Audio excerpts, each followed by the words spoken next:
MK, Ultra keeps me up late. 9, 9, 10, we are in your house again.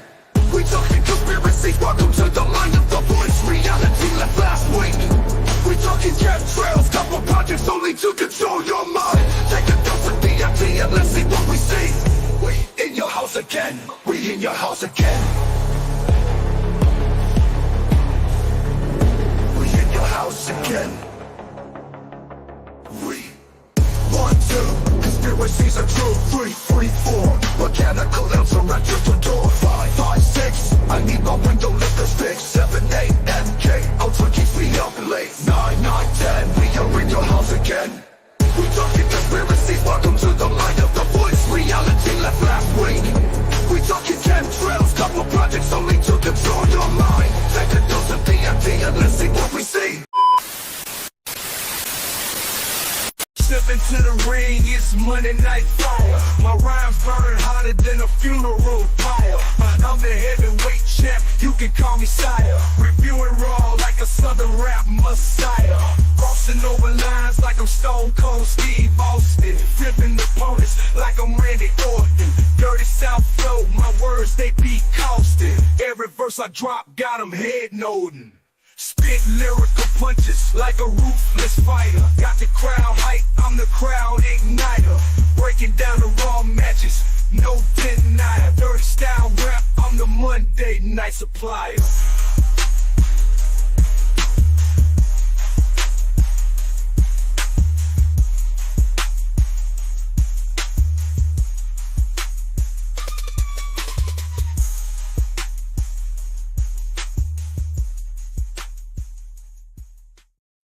What is up, window lickers? It is I, Joshua Joseph, the voice. Some say King Window Licker, some say educator of the extreme, some say complete asshole.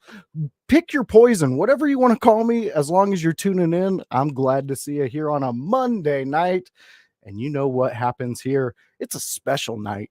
We got one of our baby boys has grown up and he's become a full-grown man with a full-grown beard and a full-grown attitude. So look out, world. We got a guy out there ready to jump into it, and he's gonna here in a second. But you know what, fans, before we get going, I just gotta say it is our baby boy, the blue-eyed villain, Grun's birthday, and I absolutely adore this cat.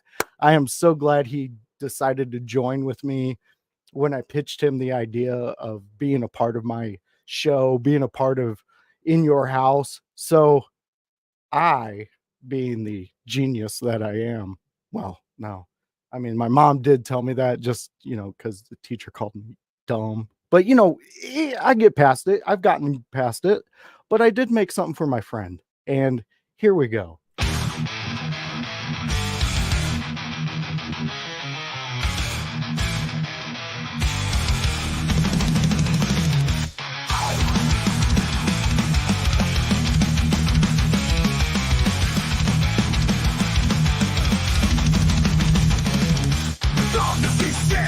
This year, 30-31, let the beast rear.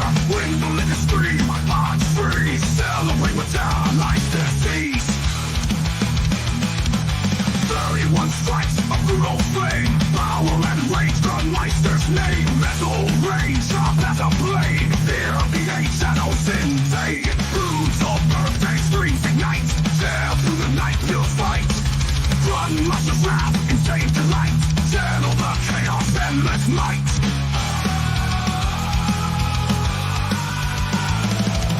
Candles flicker, sinister praise. Shattered minds, wicked days. Violence rises, birthday thrill. Window licker trembles, shivers chill.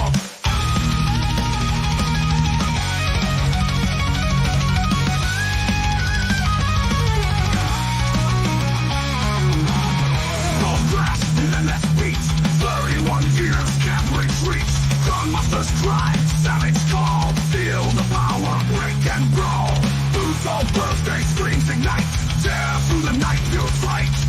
GRUNMEISTER's wrath, insane delight. Channel the chaos, endless might. Oh. Brutal birthday, screams ignite. Tear through the night, feel fright. The monster's wrath, insane delight. Channel the chaos. endless night.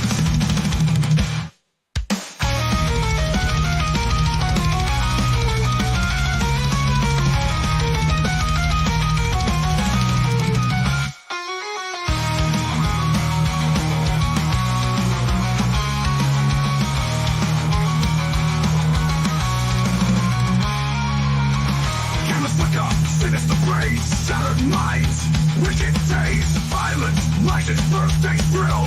When the liquor symbol shivers, shivers, shivers, shivers, chill, verse chill. Endless night.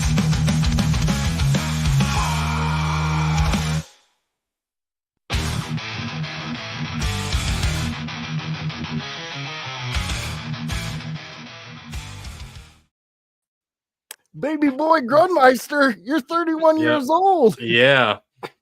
Did you like the metalcore Austin? It was fantastic. Love it. Metalcore Randy Orton is my favorite. I think we could have had a thing with Randy Orton in a metalcore band. Grun, happy birthday, man. IYH is so happy to have you be a friend of ours first. But secondly, to be a creator on here. Dude, happy birthday. And I am so glad that you survived 31 years, buddy. Yeah. Me too. Glad I'm still alive and somehow still kicking. Somehow still kicking. Well, fellas, Kevin, Grun, let's talk about some things. So give us a real quick recap if there's anything you want to talk about. What happened over your weekend? Anything exciting? Grun, did you have a baby? All these things could have happened, so let's hear about it. These things could have happened. I could have had a baby. Thankfully, I did not, because good. Don't have a girlfriend. Don't have someone special in my life. Okay. I do recommend live your life how you want, but I do recommend if you want to have a baby, make sure it's someone you want to spend the rest of your life with. That's I think. Or at minimum, don't mind dealing with the rest of your life. Yes, I think that's fair. I think that is fair. Key thing right there. All right, Kevin, did you have any fun excursions over the weekend or week? Annie O'Neill and I actually went out to Frontline Pro. Shout out to them. I loved the show there in Wisconsin. So it was a long weekend, but the debuts never stop. And going and shaking hands, kissing babies, kissing hands, however the order goes. It never stops, and you keep going towards it. So that's true. We got more things coming up, and we'll see what happens. Well, I'm excited for that, and we gotta play this. Yeah, I'm excited for this. So fans, we just had, and I was hoping we would get her in here, but you know what? We had a fan drop. You've seen her in our chats every Monday. You know her. Kevin has talked about her. So our dear friend Annie sent us in a video, and I was watching this before, and oh my goodness, you know what? I'm going to shut up and let it play, and let's see it.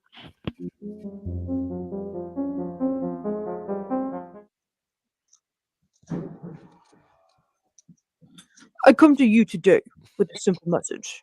I am the agent of chaos, Kevin Calloway. Remember, yesterday is history, and tomorrow is mystery. And that is why today is a present. And above all, remember to live, laugh, and love. I am the agent of chaos, the chaos goblin himself, Kevin Calloway. You've heard my message.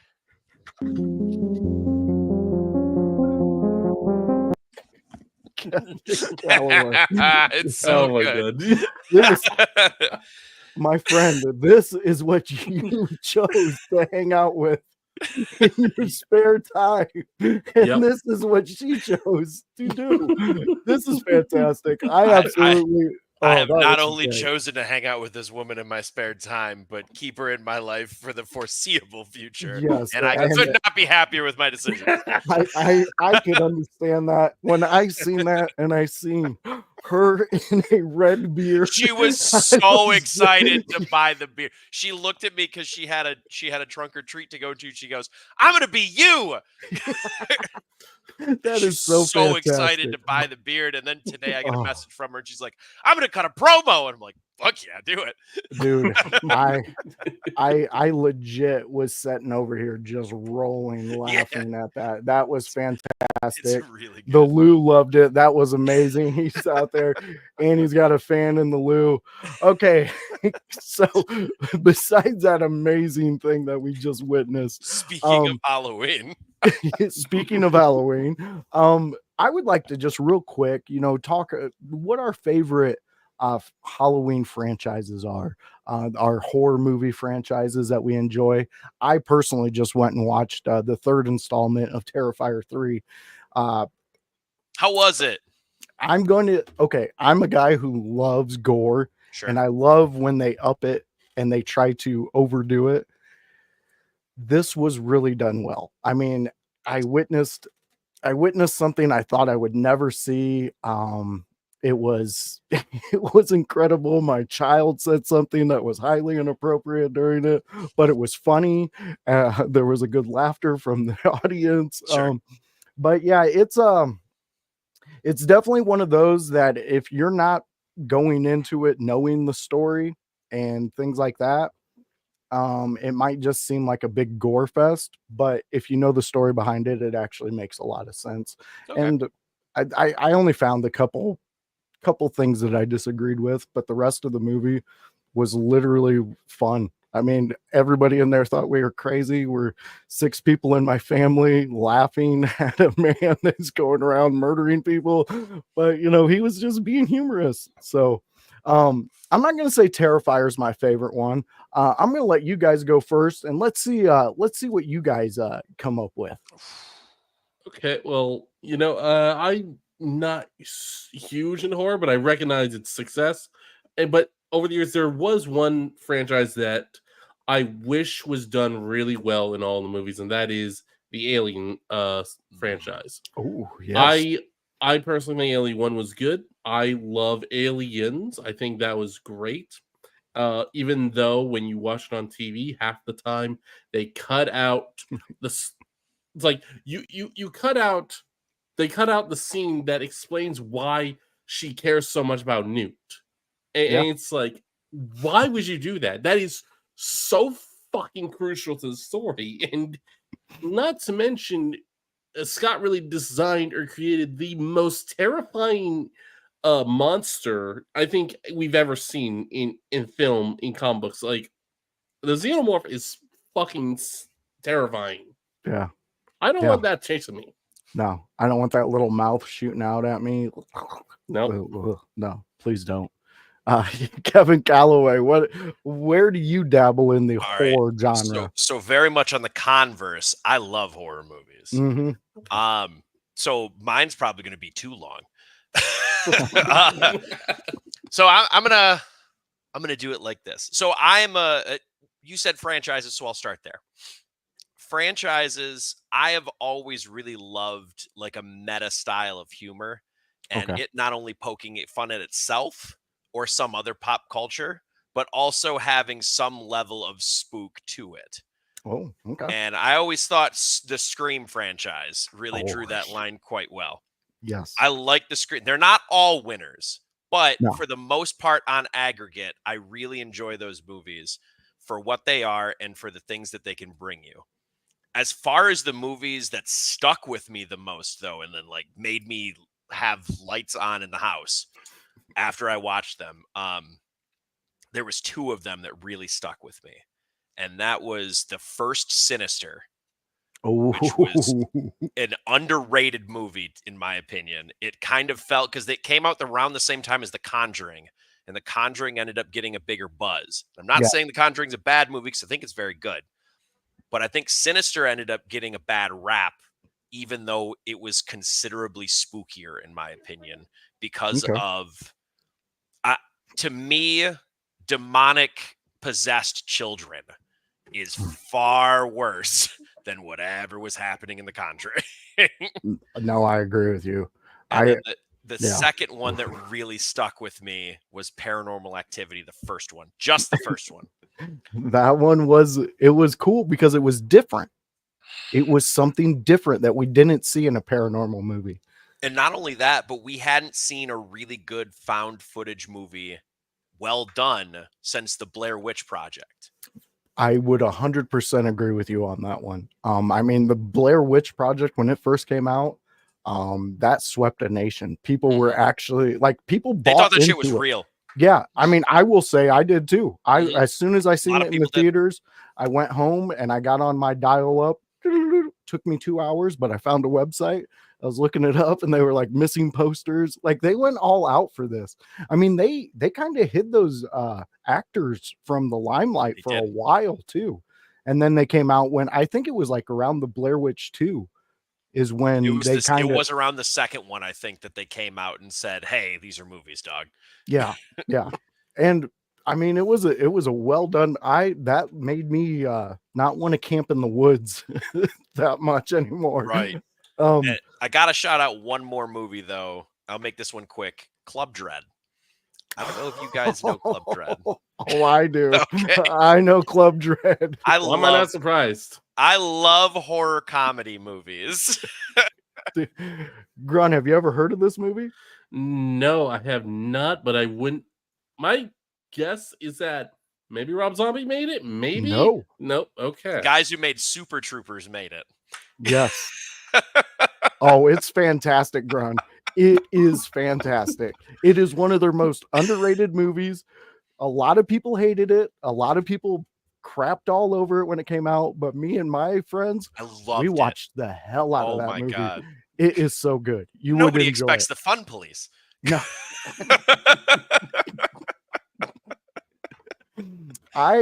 Okay. I'm agreeing with you, Kevin. You throw children into a movie and you put paranormal shit around that, I'm terrified. I won't go into a cornfield because of Children of the Corn. There you go. And I still, as a grown adult, I have a flight of stairs I have to run up to every night because I'm afraid of people under the stairs. That movie terrified me, maybe because my aunt showed it to me when I was 6. That was a but mistake. Outside of that era and little bubble, it was a terrifying movie. And I still, as a grown adult, run upstairs. I'm going to go one, though, that is near and dear to my heart. I can constantly throw on these movies.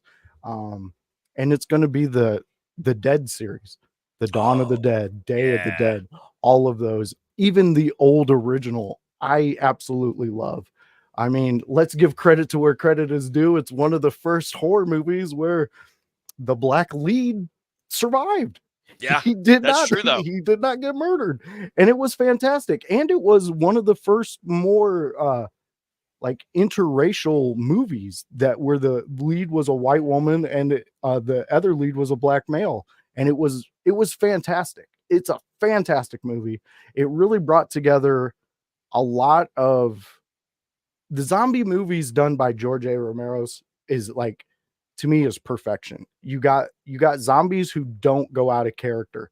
I know the new age ones, they get these speedy zombies who are running around, jumping higher than Michael Jordan during a dunk contest. And you go, wait a minute, aren't you supposed to be like somewhat dead? Like, you're not supposed to be able to do this. But again, we're dealing in with something that is paranormal in a way. It's a zombie, it's a virus. But that really, the reason I love those movies, especially George A. Romero's rendition of zombie movies, was because it really made me appreciate movies like Resident Evil, Silent Hill, because you understood jump scares in zombie movies and things like that. And to me, Resident Evil, they are the kings of that when it comes to a mutant thing coming at you. Like they really hit the market. And I mean, I know they kind of turned it more into an action type movie as opposed to strictly zombies. I think the first 3 rode a horror a bit more, especially the first 2. But after those, it was more about, hey, how can we bring in all of the Resident Evil characters? And it became a lot more action-y. But at the time as well, you have to remember that the Resident Evil franchise was skewing more action-y too, because they were starting to release Resident Evil 6, which was generally lambasted by the fan base because it was too actiony and not enough horror. Yeah. So I think that's kind of where it ended up going. And because of that, it kind of went the same way.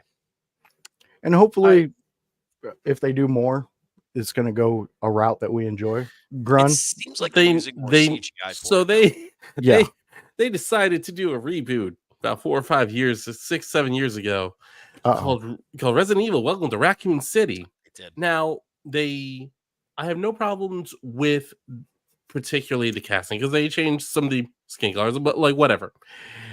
Leon Kennedy is a fucking bitch the entire fucking movie. That is accurate. I'm like, I'm sorry. Like, you can say, like, oh, Leon Kennedy, he wasn't the Resident Evil. Yes, okay. But in the fucking game, he was duty bound. He was like, shit. I did not sign up to fight zombies, but fuck it. It's my job now. Here we go. He did. It's like, it's okay. Jill, I thought Jill, fine. I think Claire, Jill was fine. Claire was fine. It was mostly Chris, Leon. I think Chris, I don't know. I don't know too much about the lore between Chris and Claire's relationship, so I can't really judge on that. They're kind of on again, off again. Yeah. But my biggest issue, Albert Wesker, oh man, I'm just trying to get by. It's like, no, he was evil the entire fucking time. He knew. He knew what was going on. It's like, oh no, yeah, I'm totally fine with it. I'm actually gonna steal their technology, steal it, and sell it for myself. It's like the sunglasses made him evil. It's like, in fairness, I fucking hate you. Through the games, I don't think it was overt that Wesker had decided it at the beginning, but it certainly went that way quicker than they made it. Yeah. Well, I mean, again, hopefully that there's like somebody out there who understands the game itself and the story, and we get back on track, because I mean, I agree, Leon could have been played way differently. Yeah. Like, you could have done so much more the with writing than it was the casting or anything else. Yeah, exactly. It was Absolutely. It was just that the writing of the characters, we all wanted these characters to be versions of themselves from the game, and they kind of gave us reimaginings of them, but the reimaginings weren't in line enough with the characters. So like, compared to like Marvel's rewriting with some of the characters from comics, at least they're in line with a lot of stuff. Or you can point at some comic line that, oh yes, they did do that here. That's how they're pulling that. But from this, they just kind of were like, well, we're just going to make Leon go through a hero's journey of being a complete, know nothing at the beginning. It's like, I didn't sign up for this. It's like, yeah, you're right. In Resident Evil 2, you didn't sign up for this, but like 30 minutes deep, you were already in it. So... Yeah. Well, we got the Lou chiming in. He loves the Resident Evil movies, to be honest. Well, Lou, we love them too. We just have a little critiques on some of them. Yeah, most of them I enjoyed. Thought they were fine. And we got our new friend Ken jumping in, watching. You guys are great. Thank you, Ken. We enjoy it. Let us know what your favorite horror movies are, if you have any. If you don't, and you just have a favorite movie, put it in chat. We'll talk about it. But for right now, since we got the blue-eyed villain all ramped up and ready to go, we're going to go with your little story here, which you want to talk about, Grun. Ooh. So I'm going to throw this up for you. Look at this little feature. Look at this. Is who you want to talk about, Grun? Yeah, I want to talk about these guys. I want to talk about the New Day defeating the Authors of Pain. Ooh. All right, and Grun. Take us through it. Well, New Day came out. Authors of Pain came out with Final Testament. And during the match, you had Kevin, Karrion Kross also trying to, hey, Woods, come on, just shake my hand, join us. Mish comes out at one point, just, I guess, in support of the Final Testament, or at least kind of sort of aligned. Like, that's not really, it's not really clear yet as to whether he's aligned with them or not. I imagine he's going to be aligned with them, especially since after the win, which the New Day got with help from R-Truth, we had a visitor. We had visitors after the match. That we did. Lights go out. It's the Wyatt Six. They are back and they have chosen the Final Testament. Hmm. And they have, more specifically, I believe they have chosen The Miz as the next, we're going to say, victim. Okay. The next Okay. victim, the one that has ruined his best friendship with R-Truth. Bo Dallas doesn't like this. So, Miz is going to be next one to feel the wrath. Okay. Well, Grun, I know you've been following the Wyatt story. Give me on a scale of 1 to 10, how excited are you about this possibility being the next step for the Wyatts? So I'm going to say I'm at a 10, and I think it is mainly because they are treating the Wyatt Six as something very special. It's been a while. Some people might Yeah, say that they've very true. lost a little steam, but at the same time, like, if you heard the crowd, they got super excited. They got incredibly excited at the Wyatt Six appearing. And so I think the love, the heat is still there for them. It's just they recognize that if they have them on too much, fans might not be as excited when they do have something important to do. And that's what we talked about before. Kevin, where's your thinking on this whole obviously New Day picking up a win over the Authors of Pain, but what was it more important for them to pick up a win, or what happened after the match? I think it was important for New Day to pick up a win so that they can further their stuff. Yeah. So that they could be separated from the Authors of Pain now, and they can go into the tag title picture and then probably fail there because that's their story. It's just, that's what the story is. It is. There's no reason for them to win. If they win, it kills everything. Or they're branching off in a way that I don't know, which is also possible. That being said, I like using the Wyatt Six with the Final Testament now, especially in looking at the Miz, because you can have the Final Testament go up against the other three, because that's Karrion Kross and that's three-piece there. They go up against, your Rowan, your Loomis, and your Gacy. The Miz is more worried with Bo Dallas, Uncle Howdy. So I think it rides a line for me in only one way, and that's I'm worried that Karrion Kross now lies in a shuffle because he was gaining some momentum with what he was doing and some of the gimmick. I'm not ready to say, oh, this is going to kill it, because I don't know where they're going to go. But what I can say is that I'm concerned because Karrion Kross's shit was just starting to work. Yeah, it was. And the Wyatt Six, they're special. They're good. And I like how they're booking them because they're not there all the time. Because I think that was one of Bray Wyatt's largest issues before his passing, is that he was overexposed. Don't overexpose them. But at the same time, as they were gaining momentum, Wyatt Six is probably not going to lose this. But they might need to lose a couple on the way. Or maybe one. Maybe just one. Specifically not to the Miz. Howdy doesn't need to lose. But maybe there's some way we can get a three-piece win for Final Testament. Because, or at minimum, Karrion Kross pins one of them. Just Kross. I like what you're saying there, but can I pitch this idea to you? Sure.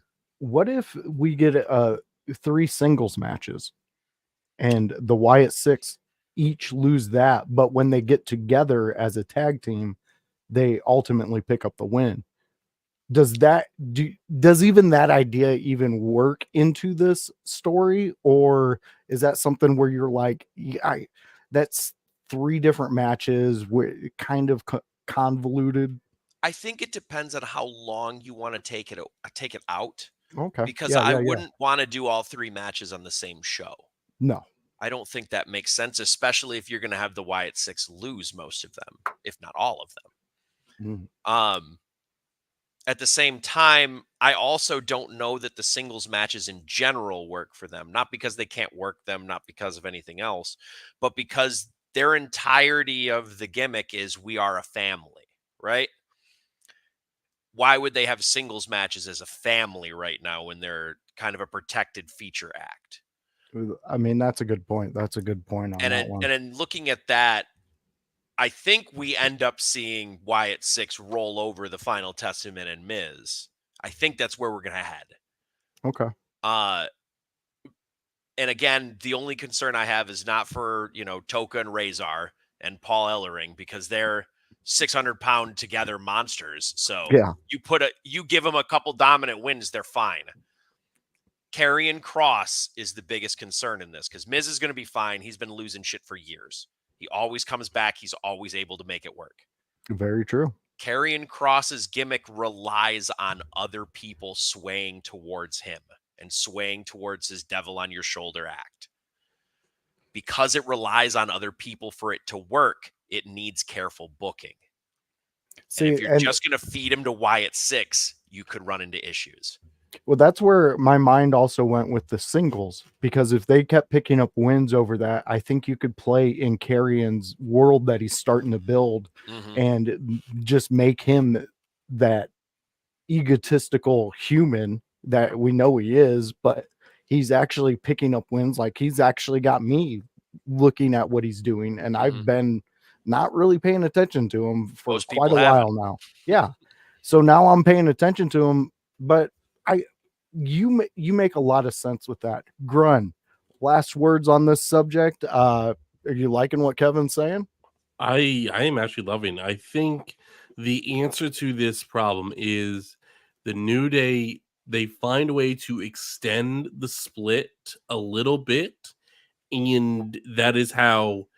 And Woods is the one that, to get involved, he finally submits to Karrion's words, Karrion's manipulation, and costs the Wyatt Six the match. And you have, in my head, you have someone like Loomis cut a promo with the Wyatt Six, where he is distraught because he's the one who got pinned. He's the one who didn't see this, who cost the family a loss. And you have Bo comfort and nurture him, try and bring him back to the full strength that he was at. I like it. I think we could work with that. Again, as we learn through the Bloodline storyline, we're all going to sit back, we're going to enjoy it and watch it, but we do have some thoughts on it. And I think we really hit a good discussion there, which is going to bring us into, speaking of the Bloodline, we're going to jump into the old Chaos Goblin himself, Kevin Calloway's topic. Kevin, here we go. Here is your subject. Here we go. We are part of the Chaos Control. Kevin, tell us what we're talking about. So we are now talking about the Bloodline angle is not SmackDown exclusive. It is everywhere now, because now it is involving Jey Uso, which I know this is Raw talk, but I'm going to bring a little bit, because now we got to talk about a little bit of SmackDown. Yeah, we do. There's no way around it. Yeah. There's not. There's no way around it, because on SmackDown, what we saw was, actually, you know what? I'll start on Raw last week. Raw last week, we saw the Bloodline show up, specifically Solo Sikoa and Jacob Fatu. They show up, tickets in hand, and they cost Jey Uso the Intercontinental title against Braun Breaker. So what did Jey Uso do in return? He went over to SmackDown, and the Motor City Machine Guns are your new tag team champions in their third match ever. Hands up. It's pretty impressive. And Bloodline was cost the match because Jey Uso showed up and wrecked the Guerrillas of Destiny. It now seems that the Bloodline storyline is going to bleed into both shows no matter what. I don't think they're going to keep this on SmackDown only. I think it's going to be a little bit of both. I am curious how they bleed it over. So I guess where my question ends up, because there's really only one person on Raw, like on the Raw roster, that is part of this, and that's Jey Uso. How do we bleed this over and keep it interesting week to week? How are we going to get the most out of this without overexposing the Bloodline angle? Because we've had a long time of it. We've got a couple of probably returns, i.e. Paul Heyman and probably and The Rock, of course. And we probably have one more debut in the bag because Hikuleo has been said to have signed. How can we do this week to week? Do we have random attacks on Jay on Raw and just try and call it good? Or do we have to bring in all the bloodline and kind of go forward there? That's a good question because like you are saying, there's ways to do it. And what I think benefits this bloodline story quite a bit is that this, to me, and this is my opinion, that this is the first story where it seems like the creative and the people in charge are listening to the fans and what they want. Minus the Solo Sikoa thing. That at part some right point you can't give your fans everything that they want. Exactly. How will you give them something different? Exactly. And I think that's where they kind of put in the Solo being the leader, was that was their different. We may not have wanted that. And I mean, I don't know anybody who was like, you know what, I think that Solo angle's a really good one. We should, that's where I wanted to go with it. No one was even calling for that, but it happened and we're in it and we're enjoying it. Cause now there's one part of the bloodline that has the evil to go against. And now they're not the ones that people are going against. People are cheering for them. People are loving what they're doing. GRUNMEISTER, I know you're a big fan of this bloodline saga. Let's hear your thoughts on it. And hit a little bit on what Kevin was talking about with the big possibility of the big man Hikuleo coming. So one thing that ran through my head is that Solo might cause Solo to start trying to convince Nick Aldis, Adam Pearce, and even Ava that he's the tribal chief, and he's not just the tribal chief of the Samoan dynasty, he's the tribal chief of the WWE. Therefore, WWE is his land. It is his territory, and you all just work in it. So he can go wherever he wants. So now, while Roman Reigns, he would not ever go to Raw or NXT unless he had a reason to, or he didn't send the Usos or whoever to Raw or NXT unless he had a reason to. He would only go if he was invited. He respected the fact that that SmackDown was his show and that he was not going to invade someone else's show unless they gave him a reason to. Solo Sikoa looks for reasons. I think he goes to NXT with Jacob Fatu to possibly challenge Trick Williams for the NXT championship. I think that's one way you can go about it. And Ava says, well, you know what, Jacob? I'm not going to let you just roll in here and demand a title match. You have to beat someone. So why don't you face off against our newest signee to NXT?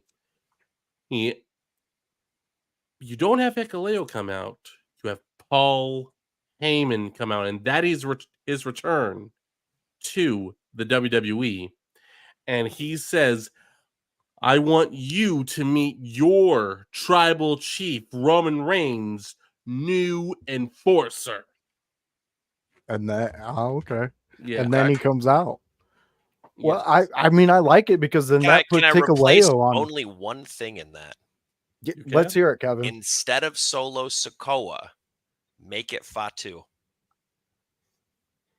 So Fatu comes. Jacob Fatu is the one going for the NXT championship. Okay, no, that is because that is Solo Sikoa being the tribal chief. Okay. Solo Sikoa being the tribal chief is probably going to keep trying to go after Cody Rhodes, because that's the one that shows the chiefdom. No, yeah, I'm in complete agreement with that. I was saying that Solo has Jacob Fatu go for the NXT. Oh, okay, I missed that part. Yeah, okay, no. Okay, I got you. Sorry. Got you. But So, yeah, Well, would that put Solo? I know you have Solo in this scenario, being the guy who can go anywhere he wants. But do you put him mostly going on to Raw then, because you would have Jacob over there representing that version of the bloodline on NXT? So then that, I think that works into what you're talking about, Kevin, with how do they blend it. I think that is a way you could get around it. That is a way. And you could also build up Jacob even bigger over on NXT, and then him and Solo start clashing. That's what I was about to get at. Yeah. Okay. So I think, and this is, you know what, this is an opinion, this is an option, this is speculation. Okay. But it's very clear that WWE has huge plans for Jacob Fatu specifically. I'm not saying they don't have big plans for Solo, but it is incredibly clear based on every bit of how they've booked Jacob Fatu that they'd rather have Solo eat a pinfall than Jacob Fatu. That to me screams that Fatu is a usurper. And he ends up the tribal chief. Or he ends up in Solo Sikoa's position.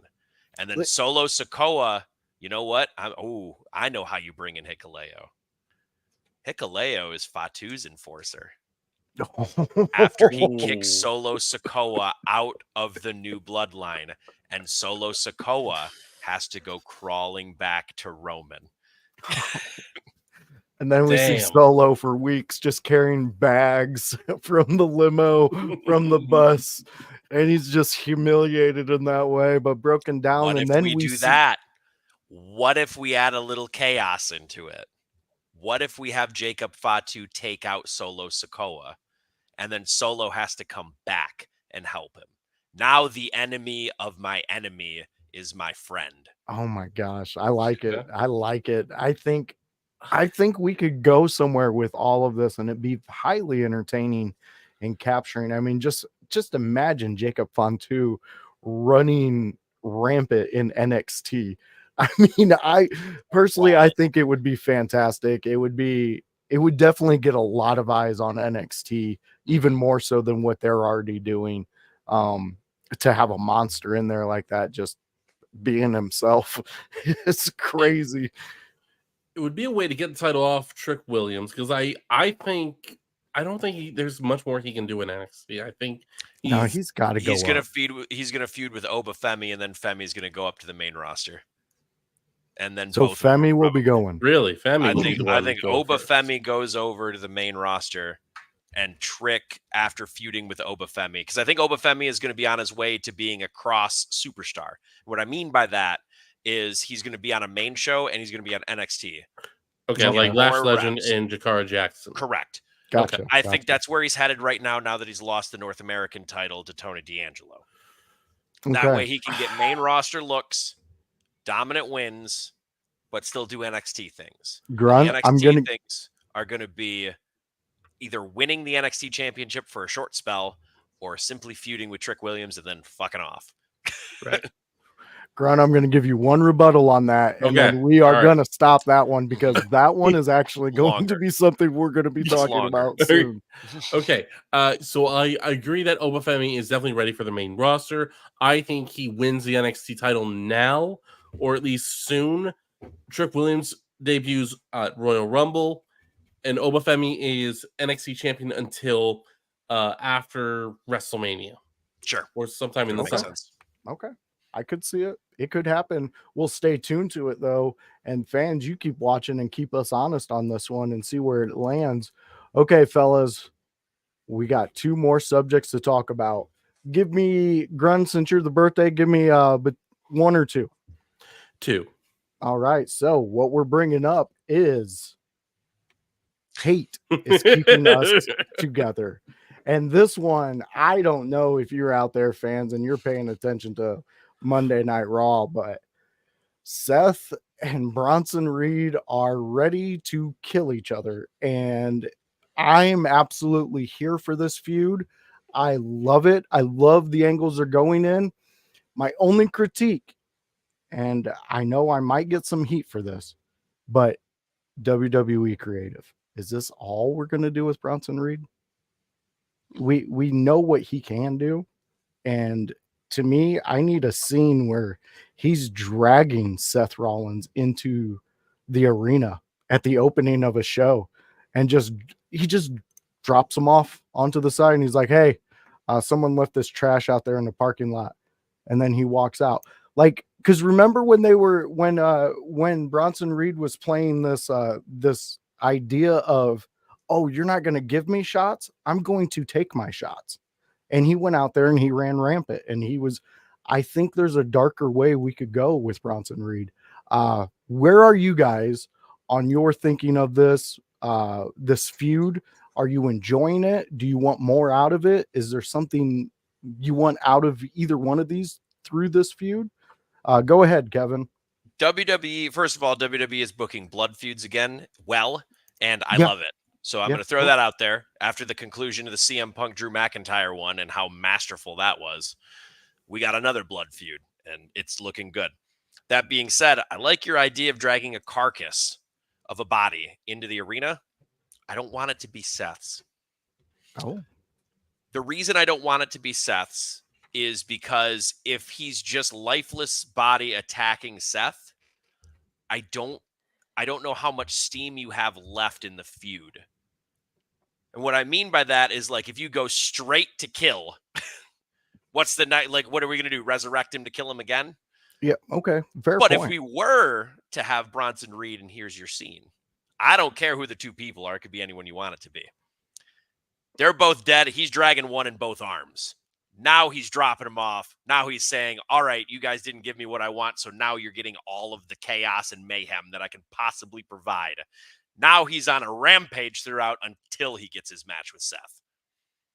Okay. So you're piquing my interest. I'm like a Doberman pincher over here, and I heard a noise. Them ears are up. I like what you're saying. Grun, I see that villainous smirk I on saw your that look. face. What the Yeah. hell? All right, So- go ahead, Grun, take it away. So I was thinking, like, what would push Seth over the edge? And I'm thinking there's one thing, and this woman, she's taken an end of days before. Why wouldn't Oh, she yeah. take a tsunami? Yeah, The tsunami might kill her, but I would argue I- the tsunami's safer. Probably I mean, Maybe, not in maybe. kayfabe, but I would argue that it's a safer move. in real life where it matters. Yes, Yeah. it's probably is safer. You are probably right. But if like she's in the ring, and I don't want to say her name until she returns because I don't want to jinx it. Gotcha. Plus, Fair if you point. say her name, she appears. Joe Yeah. Hendry taught us that. And plus, he's an Eagles fan, so he knows about superstitions. So go ahead, Grun. But I like her. She's hot. Oh, okay. Well, damn, this turned. Like she's in WWE ring, like not really like returning, just stopping by and just promoting something. Like she's hosting some next pay-per-view or whatever, talking about women's division, whatever. And segment ends. Bronson Reed comes out of nowhere and just batters her and hits her with a tsunami. So now Seth is the one running down to the ring with a sledgehammer or something. He's so enraged, but he remembers that his wife is laid out unconscious in the middle of the ring. So now this is how we get Seth Rollins to find that devil inside of him. And now Bronson, he's not fighting Seth freaking Rollins. He's fighting the devil himself. I like it. Let me blend it all together in my scenario. Maybe Bronson's dragging Becky into the arena. And then you find out Seth, for somehow he didn't make a flight or something, and he's held. You get the fake arrest of Seth at an airport because he loses his mind. Bronson Reed goes for maybe a week without Seth, and he's gloating, doing all this stuff. And then Seth and Becky show up, and I said her name, and I'll say it because she's the man, and no superstition will stop her from anything.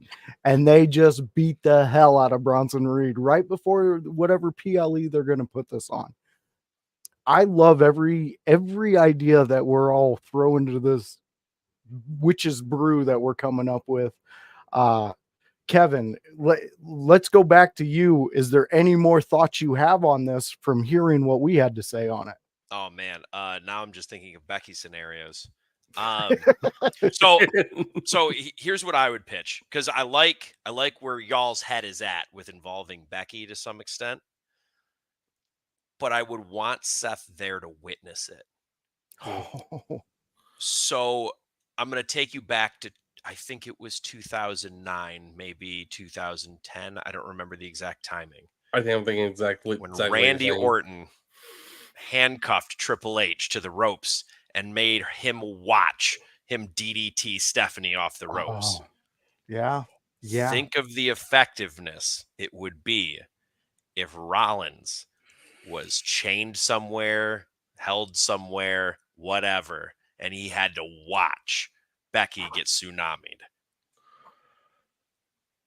Man, I think we just wrote Grun's favorite movie ever of all time. He's so excited for this one. This is a birthday present for Grun. I really think that this is the play, though, because Kevin, you spoke about like what I was saying with bringing in Seth, and you're like, well, you're going for the insta kill. Why do that when you can layer this? You can do this. We got the Lou chiming in. He loves what we're talking about. Yeah, I mean, Kevin, you really layer it on there, and then Grun with your idea of throwing Becky into the mix. I think that's the route to go, and I hope they really do that. And it does depend on how much they want to get out of it too. Now that I'm thinking about it, because right now we're in the fledgling stages of this. Like they haven't had an official match yet. Is this going to be a one match series? Is it just going to be a one-off? Is it going to be 2 matches? Is it going to be 3? Because if we're going to keep ramping up a blood feud, bigger and more devastating and more heinous things need to happen. Right now, we're at the brawl for all stage where we're just throwing punches. Yeah, very true. And it's on site.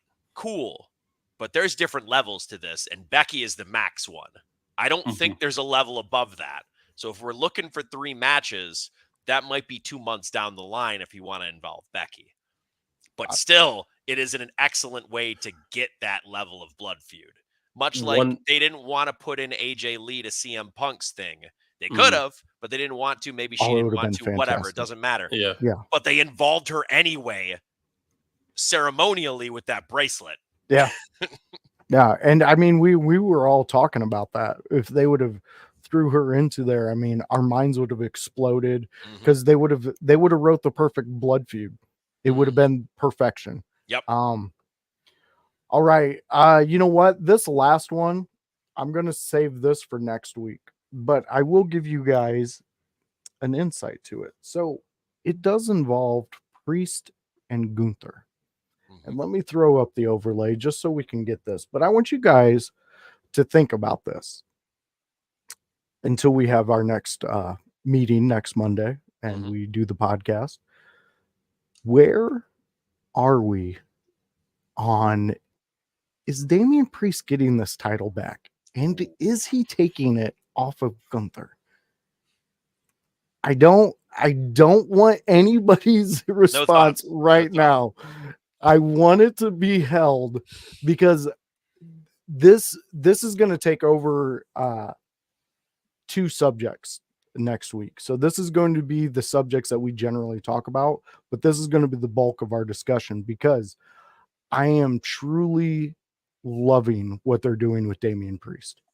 I think a lot of work has gone into what he's built, and he is being recognized as being a worker. And that specific screenshot that I took with that interaction, just Damian's demeanor in it and the way he presented himself, to me, was perfection for him. One of his best just moments of being on a camera and being part of the story. Real quick, just give me what you guys what you're thinking of Damian Priest and where he's going. Good, bad? Are we liking where he's at? Go ahead, Kevin. I think Damian Priest is being pushed as a top star, in top star positions, getting top star wins.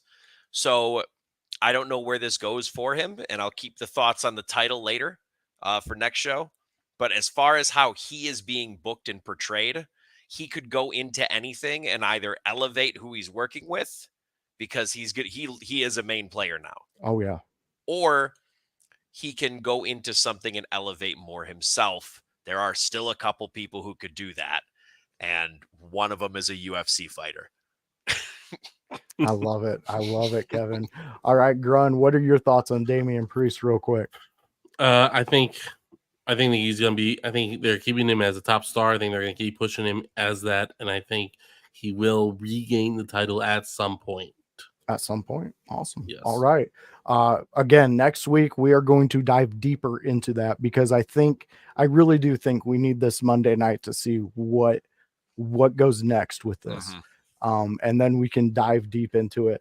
But we are 5 minutes away before Raw kicks off. And friends, household, Grun's friends, my friends, the Chaos Goblins, this is the moment in the show where my friends and me get to talk about where you can find us next. So why don't you go ahead, Kevin Calloway, the Chaos Goblin himself, and let them know where they can find you. They can find me over also on the In Your House Network on the old Dear Pro Wrestling podcast. Paragon and I's schedules didn't line up last week, but we'll come back to you with something this week. And after that, I swear to God, I'm going to get Twitch back up, but I just have no time currently. And I'm going to make sure that I get some more streams going. Otherwise, you can follow my activities on Facebook, Instagram. I generally have a weekly message to the old goblins out there. Or in this week's case, Annie has a message. And all my events will be posted there. I have a weekend off. Get to visit my family this weekend, but I'll be hitting it back, and I'll have the shows for you next week that I'll be at.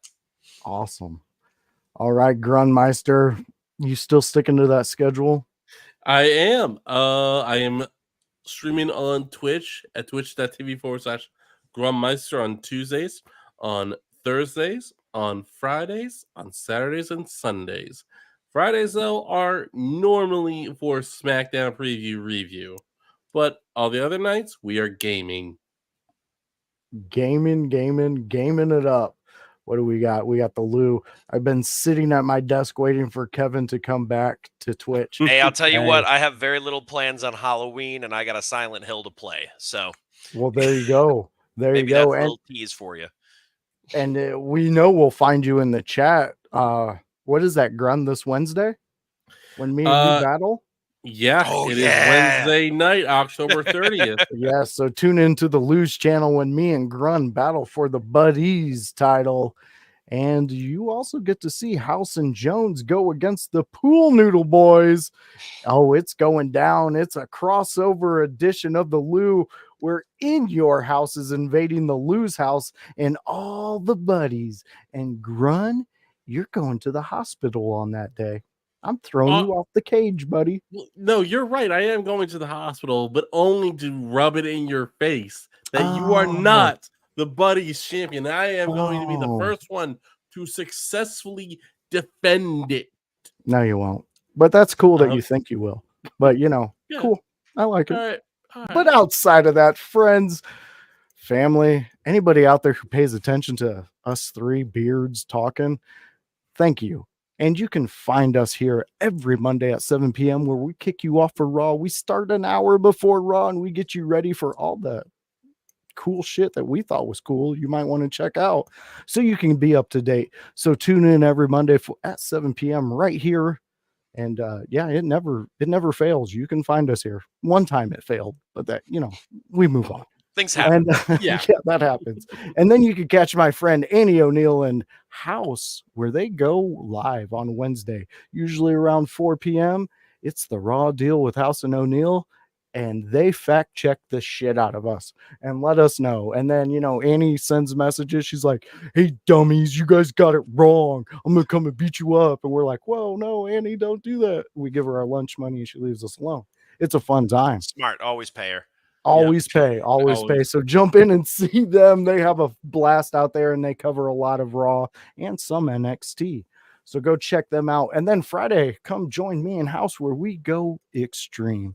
Me and House sit down and we watch ECW in a watch along. We are watching the ECW Hardcore TV right now and following the story. And let me tell you this, the story has gotten good. There has been Spike Dudley was crowd surfed. Need I say more? He was thrown from the ring to the crowd. The crowd surfed him around the arena. Grun said, "Oh my God, I've never seen this before. What is happening? Is this wrestling?" I was like, this is the only wrestling you'll see. But you can catch us there. And that usually goes live around 6:30, anywhere in between there. You know what? Subscribe here or to the In Your House network and you'll show up on your phone. Grun shows up 7 p.m. on my phone every day. So I see it, I go to it, it's fun. And then Sunday, you can catch who's ever in part of the house party and doing their thing on a Sunday house party where we all talk all the things of wrestling and we catch you up to date with everything that we're doing. Go check out Hypocrisy Jones in the Kokomo Press and everything those rascals are doing over there in Kokomo. You're going to love it. They are definitely out there and they know how to have a good time. But outside of that, In Your House is where you can catch us. Everybody you see here and everybody you don't see here and you hear us talk about, you can catch us there. So subscribe, like, share, follow, do all the things that you have been instructed to do by every podcast host ever invented. So friends, fans, thank you. And hopefully, yeah, I'm going to leave you with this amazing video that we got from our dear friend Annie. And, hopefully you enjoy it. We enjoyed it and it was a treat. Annie, thank you so much for contributing to the show and being a part of it. We thoroughly enjoy it. So let's get this up here. There we go. All right, fans, we will catch you on the next one.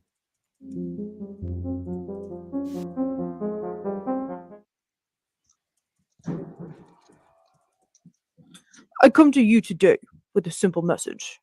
I am the agent of chaos, Kevin Kellaway.